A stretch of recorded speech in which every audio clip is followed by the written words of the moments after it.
और अब आपको लिए चलता हूं पॉलिटिकल वर्ल्ड में क्या हुआ बताता हूं। रीवा मध्य प्रदेश सफेद शेर के लिए जो जाना जाता है, बिग एंड बोल्ड में आज क्या हुआ वहां से बताता हूं। प्रधानमंत्री नरेंद्र मोदी वहां पहुंचे और वहां बहुत सारी विकास योजनाओं की सौगात लोगों को सौंपी।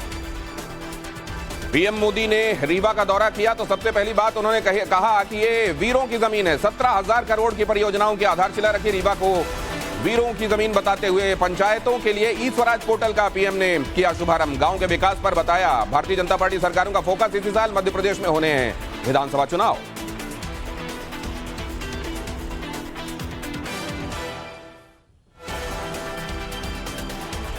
और मध्य प्रदेश से पीएम मोदी केरल पहुंचे। कुछ ही देर पहले उन्होंने कोच्चि में रोड शो किया और बड़ी तादाद में लोग पीएम की झलक पाने के लिए, उनके स्वागत के लिए वहां उमड़े। देखिए पहले रीवा में नल जल योजना हो या फिर लोगों को, हितग्राहियों को उनके घरों की वर्चुअल चाबियां सौंपने का मामला, वो उन्होंने किया। और फिर उसके बाद वहां शिवराज सिंह चौहान के काम की तारीफ करने के बाद अब पहुंच गए वो केरला। और केरला में भी आप देख रहे हैं कि उनके लिए किस तरीके का जन समर्थन दिखाई दिया। प्रधानमंत्री नरेंद्र मोदी पर केरल में होती है पुष्प वर्षा।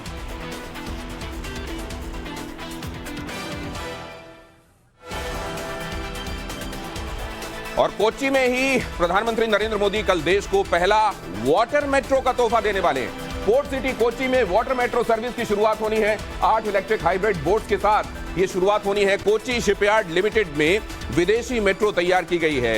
ये स्वदेशी मेट्रो तैयार की गई है। ये एक बड़ी बात है कि इंडिजिनस है।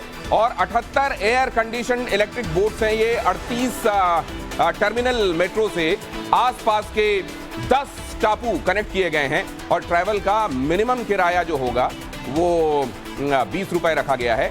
1134 करोड़ की लागत से तैयार हुआ है। ये केरल सरकार और जर्मन की एक फर्म KfW ने इसको संयुक्त रूप से बनाया है। और ये निश्चित रूप से देश के लिए एक बड़े अभिमान की बात।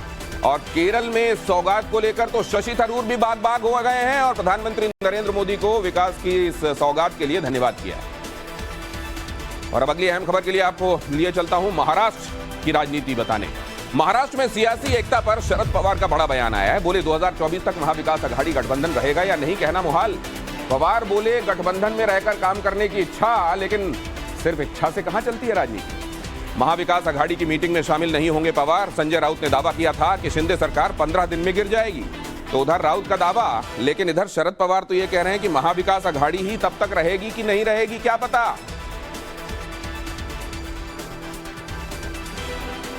अगली खबर भी विपक्षी एकता से जुड़ी हुई। यहां तो आपने देख लिया महाविकास अघाड़ी को लेकर क्या कह रहे हैं शरद पवार, लेकिन विपक्ष को एकजुट करने की कोशिश में इधर नीतीश कुमार लगे हुए हैं। कोलकाता में ममता बनर्जी की नीतीश से मुलाकात हुई। विपक्षी एकजुटता को ममता बनर्जी ने दिया समर्थन। लखनऊ में अखिलेश यादव से मिले नीतीश कुमार और डिप्टी सीएम तेजस्वी यादव भी नीतीश कुमार के साथ रहे। ये कोशिशें कितनी रंग लाएंगी और व्यक्तिगत महत्वाकांक्षाओं से कितना आगे यहां पर कोई एक धड़ा बन पाएगा, जाहिर है यही देखना लोगों की दिलचस्पी का सबब।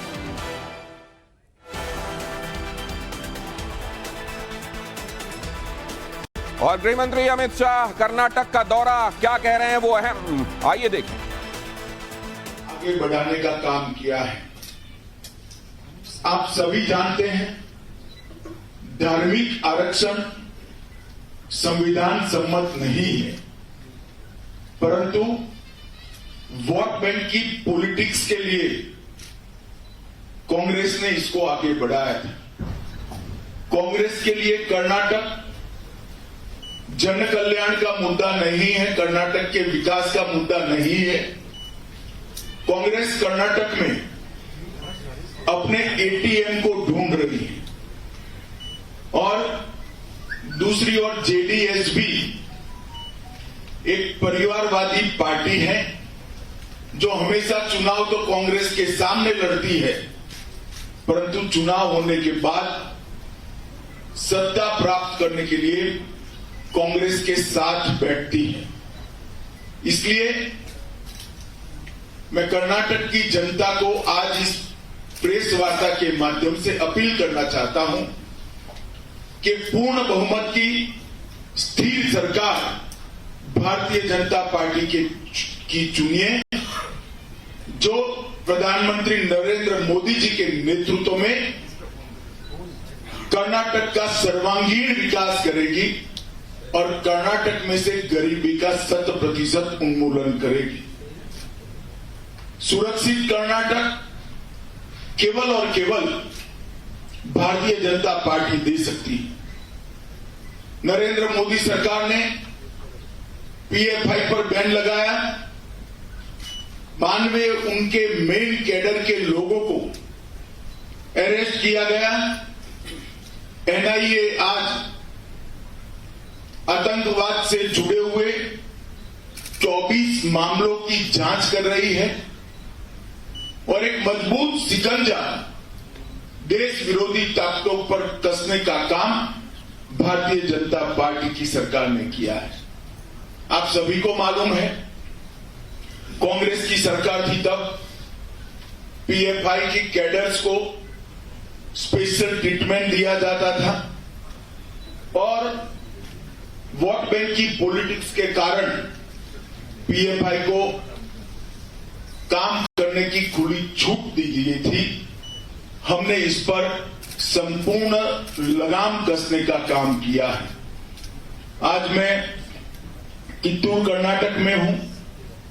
कांग्रेस पार्टी ने हमेशा कित्तूर कर्नाटक का अपमान किया है। एक समय में केंद्र में यूपीए की सरकार थी। गोवा और कर्नाटक में भी कांग्रेस की सरकार थी, मगर कभी भी महादायी विवाद को समाधान की कोशिश कांग्रेस ने नहीं की। 1980 में महादायी पानी का मांग करते हुए किसानों पर नवलगुंड में गोली भी कांग्रेस सरकार ने चलाई थी। ये हमारी सरकार है जिसने सभी को साथ रखते हुए, सभी को न्याय देते हुए हमने मुद्दे का समाधान कराने का प्रयास किया था। ऊपरी भद्रा परियोजना 5,300 करोड़ रुपए की केंद्र सरकार ने मंजूर की है। अपर कृष्णा 5,000 करोड़ से ज्यादा का अनुदान दिया है। कलसा बंडूरी 1,000 करोड़ रुपया से ज्यादा हमने अनुदान दिया है और कर्नाटक के कुल 7 शहरों को स्मार्ट सिटी के तहत चुना गया, जिसमें बेंगलुरु, बेलगावी, दावणगिरी, हुबली, धारवाड़, मंगलूर, शिवमोगा और तुमकुर है। हुबली और धारवाड़ दोनों कित्तूर कर्नाटक के महत्वपूर्ण शहर है, जिसके विकास के लिए 1,000 करोड़ रुपए के 62 प्रोजेक्ट चल रहे हैं। हमने केरूर लिफ्ट सिंचाई परियोजना भी आगे बढ़ाई है। इसके साथ साथ कित्तूर कर्नाटक में बेलगावी कित्तूर धारवाड़ रेलवे परियोजना 150 करोड़ की लागत से, बागलकोट कुदाची रेलवे परियोजना 210 करोड़ की लागत से, खज्जी धोनी लोकापुर रेलवे परियोजना 140 करोड़ की लागत से, गड़ग एलवी की रेलवे लाइन 600 करोड़ की लागत से हमने आगे बढ़ाई। तो देख रहे हैं आप, कांग्रेस और जेडीएस दोनों निशाने पर, लेकिन इधर क्या कुछ और अहम घटा पॉलिटिकल वर्ल्ड में, वो बताने से पहले आपको बता दूं ऑपरेशन कावेरी के बारे में पूरी डिटेल आपको बताने वाला हूं। सूडान में फंसे हुए लोगों को, हिंदुस्तानियों को कैसे लाया जा रहा है, लेकिन उससे पहले देखिए बीएनबी क्विक पॉलिटिकल। यूपी नगर निकाय चुनाव प्रचार में मुख्यमंत्री योगी आदित्यनाथ की एंट्री हो चुकी है। आज सहारनपुर और शामली में उन्होंने जनसभा की। सहारनपुर में बीजेपी मेयर प्रत्याशी के पक्ष में पब्लिक मीटिंग की। कल उन्नाव में प्रचार रैली करेंगे। 26 अप्रैल को होने वाले दिल्ली मेयर चुनाव से पहले आम आदमी पार्टी को झटका लगा है। आम आदमी पार्टी की पार्षद सुनीता ने बीजेपी ज्वाइन कर ली। दिल्ली बीजेपी के अध्यक्ष वीरेंद्र सचदेवा ने उन्हें पार्टी की सदस्यता दिलाई। मोदी सरनेम केस में कांग्रेस के पूर्व अध्यक्ष राहुल गांधी को पटना हाईकोर्ट से बड़ी राहत मिली है। कोर्ट ने पटना के एमपी एमएलए अदालत में चल रही न्यायिक प्रक्रिया पर रोक लगा दी है। अब राहुल गांधी को कल यानी 25 अप्रैल को पटना की निचली अदालत में पेश नहीं होना पड़ेगा। असम कांग्रेस की महिला नेता से उत्पीड़न के मामले में भारतीय युवा कांग्रेस के राष्ट्रीय अध्यक्ष श्रीनिवास बीवी से 2 मई को पूछताछ होगी। असम पुलिस ने आरोपी नेता के बेंगलुरु आवास पर भी नोटिस चस्पा कर दिया है। पीड़ित ने श्रीनिवास पर यौन शोषण के आरोप लगाए हैं। राजस्थान विधानसभा चुनाव से पहले सीएम अशोक गहलोत ने महंगाई राहत शिविर का उद्घाटन किया। अब प्रदेश में रसोई गैस सिलेंडर के दाम 500 रुपए हो गए हैं। साथ ही लोगों को 100 यूनिट फ्री बिजली और मुफ्त फूड पैकेट्स भी मुहैया कराए जाएंगे।